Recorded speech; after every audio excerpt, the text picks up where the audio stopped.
നമുക്ക് രണ്ട് വേട്ടക്കാരെ ഒന്ന് കണ്ടാലോ? പ്രതീക്ഷിക്കാതെ കണ്ടൊരു കിടിലൻ കാഴ്ചയാണ് കേട്ടോ. അതും നമുക്ക് മനസ്സിലാവത്തില്ല ഇവരെന്താണ് ചെയ്യുന്നതെന്ന്. അത് നല്ലതുപോലെ വീക്ഷിച്ചാലേ ആവത്തുള്ളൂ കേട്ടോ. ആദ്യം ഞാൻ വിചാരിച്ചതെന്ന് വെച്ചാൽ ഇത് രക്ഷപ്പെടാൻ വേണ്ടി ഇവർ ഇങ്ങനെ നിൽക്കുന്നതായിരിക്കുമെന്ന് വിചാരിച്ചു കേട്ടോ.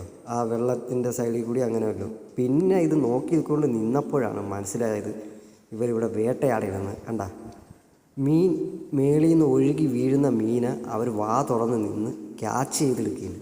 അത് അങ്ങനെ പെട്ടെന്നൊന്നും നമുക്ക് കിട്ടത്തില്ല കേട്ടോ, ഇതിനൊക്കെയുള്ളൊരു ഷോട്ടൊന്നും. അത്രയ്ക്ക് കിടിലമായ കാഴ്ചയാണ് കേട്ടോ.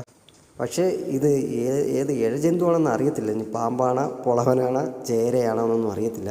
ആവുന്നവരുണ്ടെങ്കിൽ കൂട്ടുകാരെ ഒന്ന് കമൻ്റ് ഇട്ടാക്കണേ കൂട്ടുകാരെ. ഈ ഒരു സ്പോട്ടിൽ ഒരുപാട് പേര് സന്ദർശനത്തിന് വരുന്നൊരു കിടിലൻ സ്പോട്ടും കൂടിയാണ് കേട്ടോ. ഇത് നമ്മുടെ പൂതക്കുളത്തെ പാണാട്ട് ചിറയാണ്.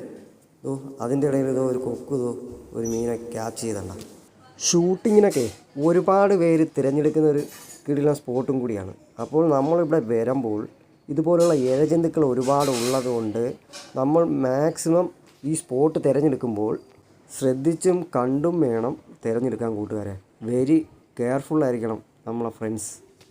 നമുക്ക് ഇതുപോലുള്ള കാഴ്ചകൾ കാണാൻ ടൈം പാസ് ആയിരിക്കും, പക്ഷേ ഇതിൽ നിന്നും എന്തെങ്കിലും പറ്റിക്കഴിഞ്ഞാൽ അത് വെരി ഡേഞ്ചറുമായിരിക്കും.